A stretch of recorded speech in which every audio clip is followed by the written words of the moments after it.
think about that question there for a sec. I'm doubly recording you because I don't know what the volume's gonna be like on this, so.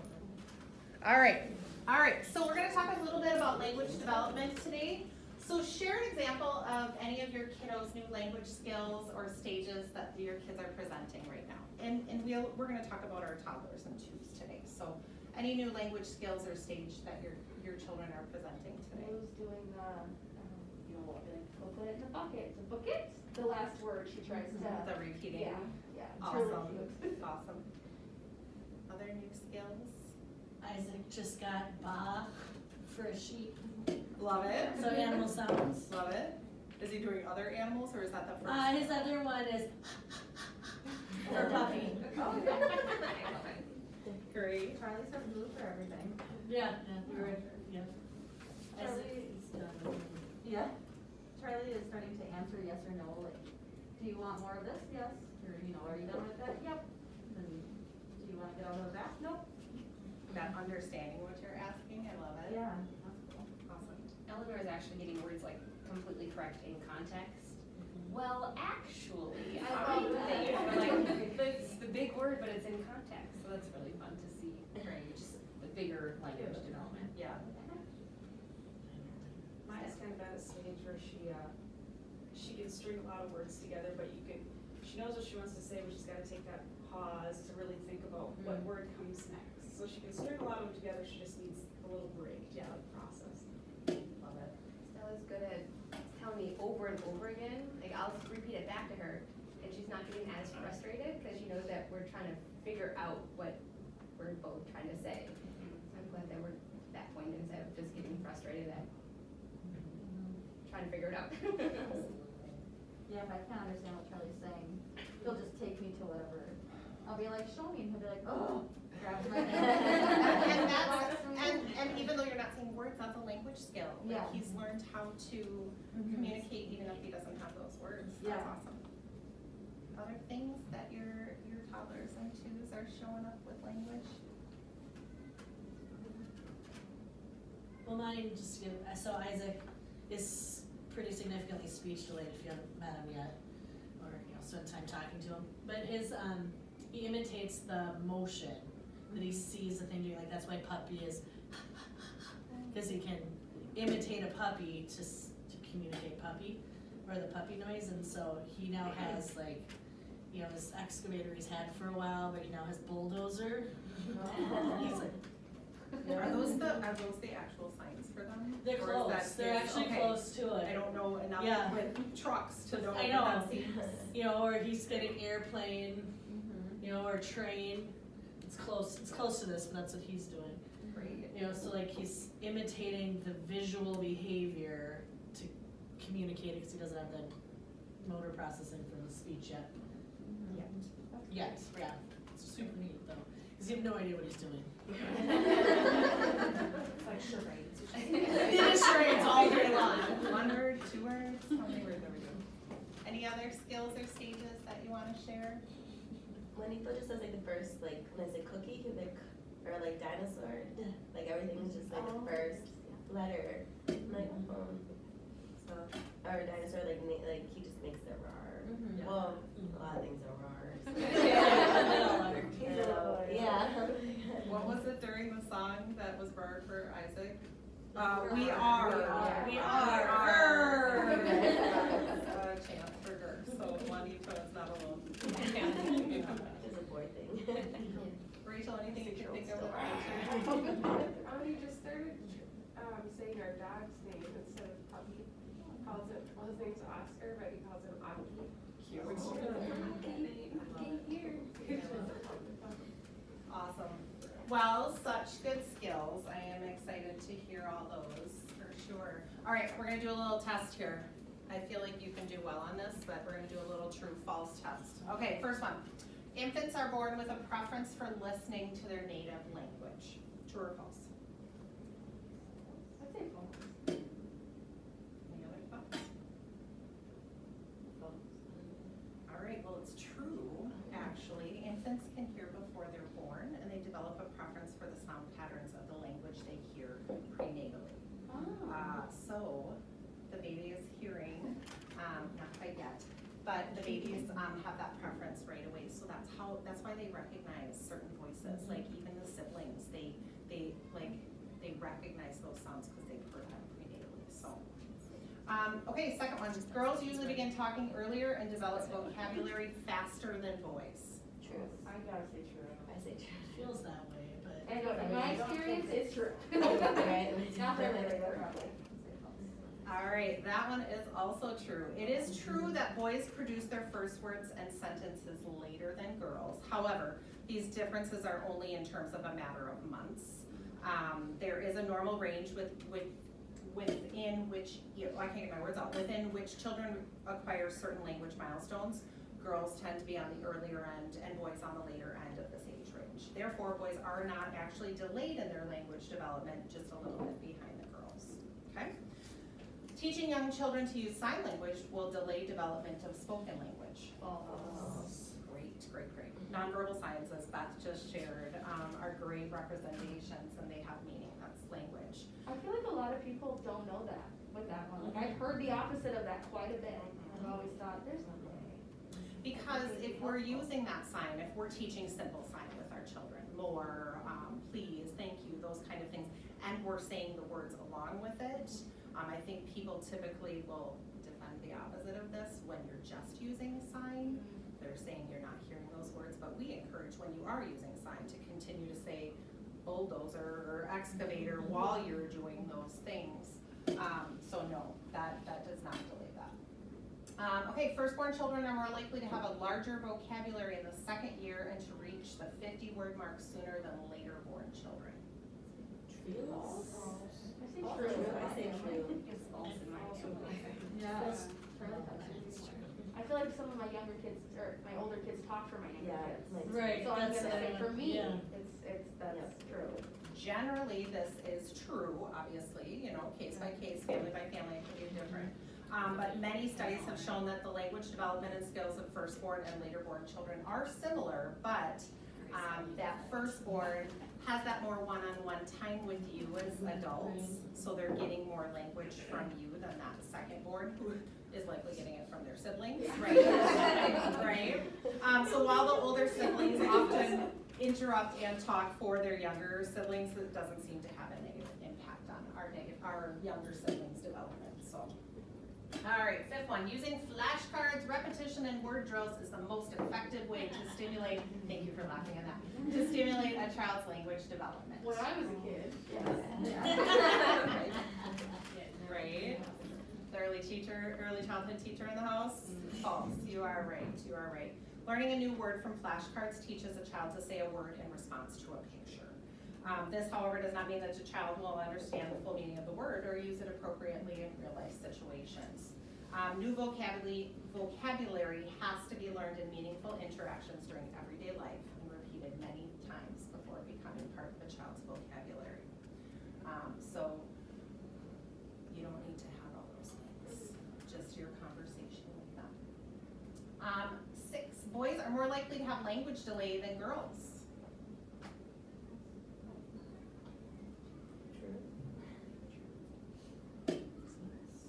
True.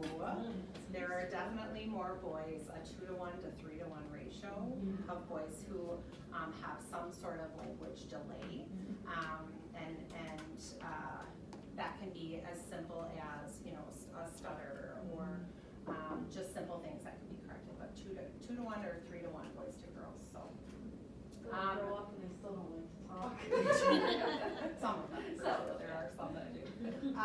7, you should never use baby talk or parentese with babies. If this is true, I don't like it. No, because it's fun. Well, if you are in my babies class, like Tammy, we talked about the importance of parentese with our babies. So this is false. So there you go. There's your relief. That's that very recognizable speech pattern that we use when talking to babies. So if you don't have a current baby, you maybe haven't done it for a while, but it's that higher than normal tone and speech pattern, the emphasis of important words with them, simpler vocabulary, lots of repetition That's all how our babies are learning to talk, so we wanna use that sing-songy parentese. Is parentese a new term? Like I'd never heard Yeah. that before. Yeah. I like that term Yeah. better than baby talk. Yeah, parentese is definitely a newer word for sure. Learning two languages at the same time causes delays in language and general cognitive development in young children. Oh, good answer, good answer. Children learning two languages at the same time will go through same developmental patterns in both of their languages and at roughly the same time as children learning one language. We have to take into consideration when you're like, oh, they're hardly saying enough in one language, but take into consideration two languages, and add those numbers together, and they're gonna be at the same place, and then eventually they're gonna have more than just a one language home. So, we always encourage families who are speaking two languages to speak, their primary language at home, as that is super important for them to grab onto that right away. I tried. Do you speak both? Yeah, one doesn't. He's pretty bad at it. I'm like, why? Like, because he's just so used to speaking English, you know. But I like to use both. We have next door neighbors who speak English and Spanish, and they decided to speak primarily Spanish in the homes. Yeah. In the home, and those kids were bilingual and didn't even know it.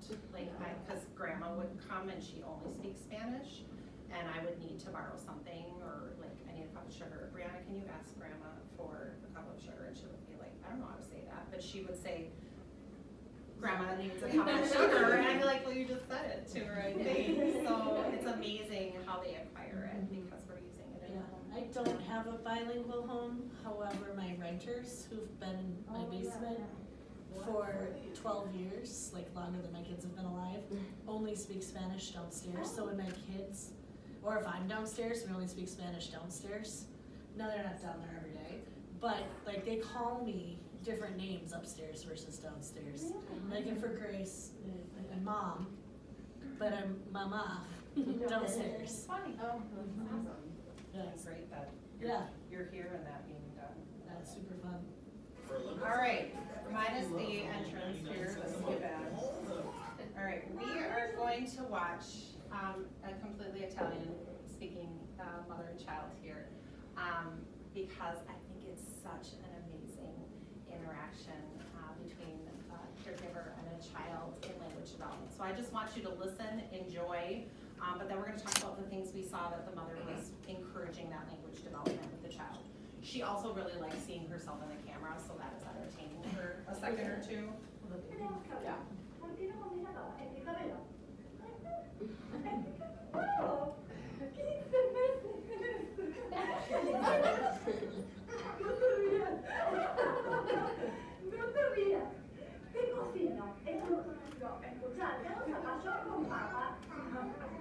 Zapascio con papà, con prosciutto, todo procesado. Tiene questo mantecoso. Queso cremoso tiene nutrientes, vitaminas, calcio. ¿Por qué no comes?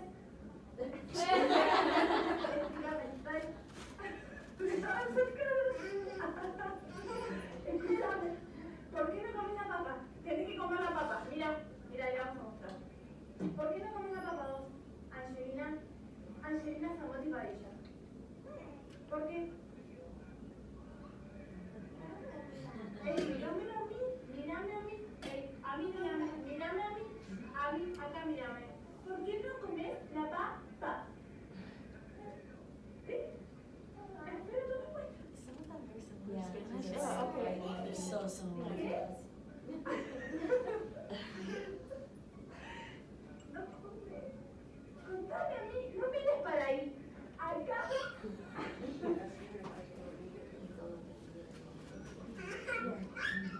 Escúchame, basta de monería. Angelina, ¿por qué no comes la papa? No es todo pan, yogur, finestur. No. Tenés que comer pollo. No. Tengamos una charla seria. Vos sos la bebé, yo soy la mamá. Yo sé lo que es para vos. Tenés que entender. No. ¿Por qué no comés? Dejá de mirarte la pantalla. A ver, escucha. ¿Por qué? Yo entiendo que me querés decir. ¿Y te gusta la banana?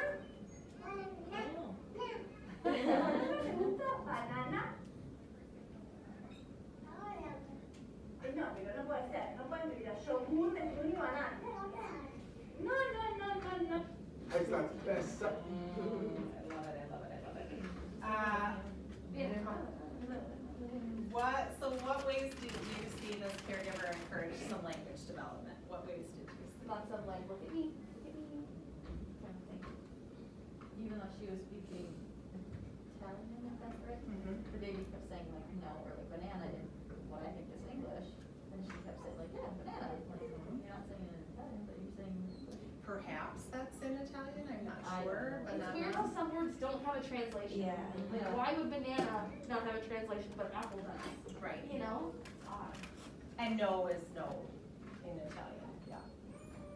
Any other ways you see the caregiver encourage? She would pause, she would speak and then she'd pause, and like wait for the baby, kind of to cue the baby to, you know, blah, blah, blah, and then she'd go and back to work. Lots of questions. Questions. And you could hear her like inflex, you know. Yeah, She would read back, like, when they pounded on the table, she would put it back too. yeah. That's how, they're talking, so she's gonna do it too, cause it Yeah. means something to them.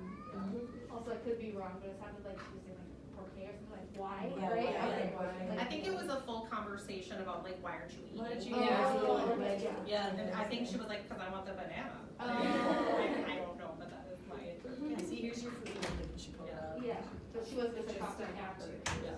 trying to get her to Yeah. go back and forth. Yeah. Any other thoughts from that? Makes me want a baby. All right, well, I'll send this to you because I think it's worth sharing with other people, just because it's so sweet for sure. But just a great interaction between caregiver and child. It was simple at mealtime, and I know sometimes we're apt to sit them down for mealtime and do other things, right? Especially those kids that are in high chairs. But what a great, like, 2 minutes and 30 seconds just to have some quick interaction back and forth with them and all that language that was happening. I mean, she was babbling most of it, blah, blah, blah, blah, you know, and mom was just having this great conversation and listening to her cues to stop and pause. So I really encourage you to do that as well. All right, well, a couple ways that we can foster our kiddos' language development. So that self-talk, I like to think of this as like a sportscaster. So what do sportscasters do? Narrate what's going on. Narrate, give the play-by-play of what's happening. So it might feel weird and out of our normal thing to talk about all the things we're doing throughout a day. But just think of all that extra language that you're giving to your kids. That's how they're hearing words like actually and using it in their own sentences because you've likely said that phrase to you. So speak out loud what you're doing, seeing, hearing, and feeling in the moment. So parallel talk is that telling them what they're doing. You know, you're picking up the blocks. Oh, you're dumping all the crayons out so that you can stack the cups, not because you want to dump everything in the classroom. You wanted to stack all those cool colored cups and make a tall tower. So speaking out loud what your kiddos are doing, seeing, hearing, and feeling as well. You could be modeling. Obviously, your kids are hearing everything, right? What are some of the things that your kids hear and repeat that maybe they shouldn't be? All the swear words. Yeah, we had it. God damn it. And come flying. Oops. Oh, yeah, we have a lot of that. Right. And Eleanor's favorite thing is, Well, hey guys, hey guys. Oh, cause you said that. oh, I must say, hey guys, let's get their attention. Hey guys, hey guys. Like, she's modeling exactly how we get attention, that's how she's trying to get attention. Right, and if you're okay with that, continue with that. If you don't want them to all be hey guys, then how can you say that different, right? Yep. Charlie knows now to yell at Sonic, our cat, whenever he like scratches the wall. Like he'll barely start scratching, he'll be like, no, Daisy! Because that's how I say it to him. But like, it barely touches the wall, and he'll just be screaming and He's pointing at him. ready. Oh yeah, he's ready to yell at him. So we need to obviously be thinking of those things that we're seeing in front of our kids and model those age-appropriate words. If you don't want them to say some things, then you have to be mindful. Right, I know. Cover your mouth and say it in a different room, perhaps, although they'll start to do that, maybe they'll cover their mouth and go say something else, so. The message there is they're gonna imitate you, so what do you want them imitating for sure? Expanding, I love this, especially with your age children, as they have 1 and 2 words and they're starting to say more. So they say more milk or more milk for that, and you say more milk, you repeat what they've said, but then you're adding to it. Like, you wanna drink more milk? I'm pouring you more milk. So give them more words, because those words are eventually gonna become part of their sentence structure, so. And then associating, talk about what objects are used for, what they look like, associate the new item with something they already know. So that fire truck is red, just like our apples are red. Just bringing something new and associating it with something they already are familiar with. Any thoughts on any of those? You feel pretty good you're doing that, or something you think you could do more of? Could do the associating more. Yep, I think that probably is what a lot of people would say for sure. This was always weird for me, but it became so easy, like during diaper changes. That became the one, because I was obviously with them, and then I could talk about what we were doing during that, so. Any other ones?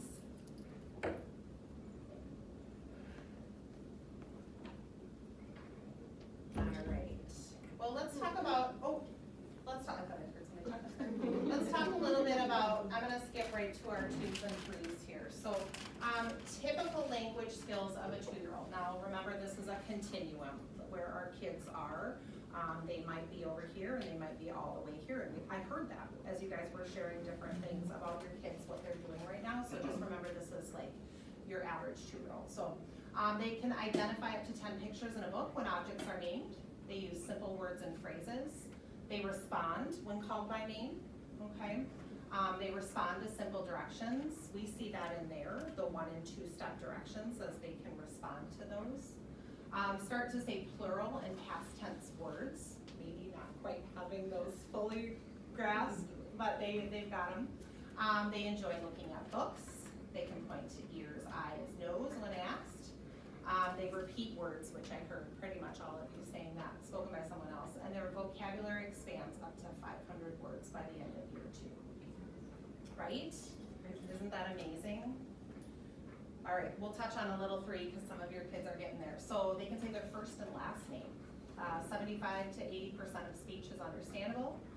They can start to talk in complete sentences, 3 to 5 words. My favorite is when you start like, just say in that sentence, like, that was 5 words. They may stumble over some of the words sometimes. They listen attentively to short stories and books. They recognize common everyday sounds. They can understand location words like over, under, on, and in. You'll hear Jennifer do a lot of songs with that at circle time. Those are also math words, so you're getting double development there. And they understand now, soon, and later. They really like now a lot at their age, but they can understand that we're gonna do that soon, or that we're gonna do that later. So any of those things stick out to you that your kiddos are working on right now that you can think of? Go back to the 2-year-old. You know, my 4-year-old, and I forgot when she was 3, like, she's like, I'm like, what's my name? She always said mom. She never knew my real name, like Marissa, or like, what's your dad's name? We don't want, like, I never realized that, like, until like her teacher started teaching her, like, what's your mom's name? She would just say mom. Yeah. I don't know, Marissa. I think that's common. I do think that's a common thing, but Yeah. then they really like to use your first name once they Oh, know your yeah. first Oh, name. yesterday I hear, what are you doing, Taylor? It was Lawson, and I was like, what? And he just thought it was hilarious. He just laughed and laughed. Our house is confusing like that, so my kids learned really early because I have, 2 stepdaughters, and so they don't call me mom, they call me Biz. And then some people call me Elizabeth, and then they're supposed to call me mom. And of course, my husband calls me babe. And so they're like, hey babe, I'm mom to you. And so then my 2-year-old started calling me Mama Biz. And I was like, okay, like that's cute because the older girls call me Biz. But it was interesting because it sparked that conversation really early about what my name was, what their last name, what's your name, what other people call you, nicknames. Yeah. It's interesting. And here's what you can call me. Yeah. Yep. That's great, so start using the first and last names for sure, for sure. Charlie? Charlie will say Chris, cause Chris will be downstairs, I'll need something like, Chris, all of a sudden Charlie, Chris. Yeah. And I'm like, no, it's Dad. And then Chris will come in there and he'll be like, oh, Chris. Yep. I'm gonna guess that is Salem. Hi, it's Penny. I do have Tammy, I'll send her over. And we're just almost done too, Tammy, so if you wanna bring them over. all right, well, so a few things that might, I'm just gonna touch on these, a few things that might impact children's language development, and we talk about those in, the true false questions too. So gender, you might notice typically girls are gonna begin talking first. Genetics, a lot of times if your kiddo has a language delay, it could have been one of you, and if it's not you, ask your partner, like, did you have any speech things when you were growing up, because a lot of times things are inheritable. So language learning environments, developmental disability, it could be a cognitive development, autism, Down syndrome, hearing impairments. Sometimes when we have concerns in the classroom about your child's speech and language, we ask when the last time their ears were checked.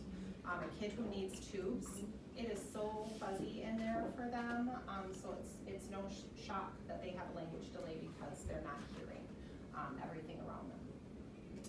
Ear infections, birth order, and their temperament. A kiddo just might be more shy, and the words are all there. They just are really quiet, and the words aren't coming out except with you. So again, we might ask you in here, like, we're not hearing anything out of your child, but you'll say like, oh my gosh, they're talking so much at home. So that's why we'll ask a lot of those things. Yes, absolutely. That's a great, yeah, if she were here, she would for sure agree to that, yeah. Yeah. So just a little bit about additional resources. Some of you, your kiddos have had extra support from the school district or private services, and you know how great that has been for your child and your family. But I always want to touch on things that we offer here in case you don't know. Jennifer and I are able to answer a lot of those questions, and if we can't answer your question about language development or development in general, we can get you to the right people. We offer home visiting, which is kind of like this and that in your home, and it's more one-on-one with a home visitor, and they come into your home and work on whatever you are needing some extra support with at your house. After 3, we encourage early childhood screening for your kiddos, and we can talk more about that as your kiddos get older. But Help Me Grow really is a great starting place for us to give you a referral. So Help Me Grow is a Minnesota referral system. So I would email or call, or you would email or call and say, I have this concern about my child's speech and language development. Help Me Grow would then send that out to our district people, who then would contact you, and they'd set up an appointment for an evaluation. They are amazing, and if your child qualifies for speech or language services, it's amazing what those speech teachers can do to support your child and your family. So please, if you have any concerns or questions about that, talk to Jennifer or I. Shoot me an email if you have questions, because this is a very simple process. And the earlier your kiddos can get that extra support, the less they're gonna need it as they go on in school. So, in your folder is just a handout, stages of speech and language development. I know some people like to kind of peek at like what's normal for this age, what should they be doing.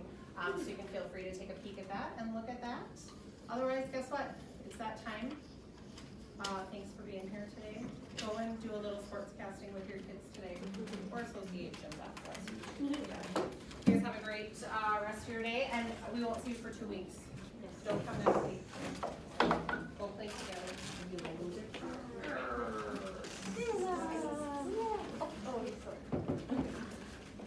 your cups too if you still have. I'll take them. He made it almost the whole time. I know. That's great. Interesting. All right.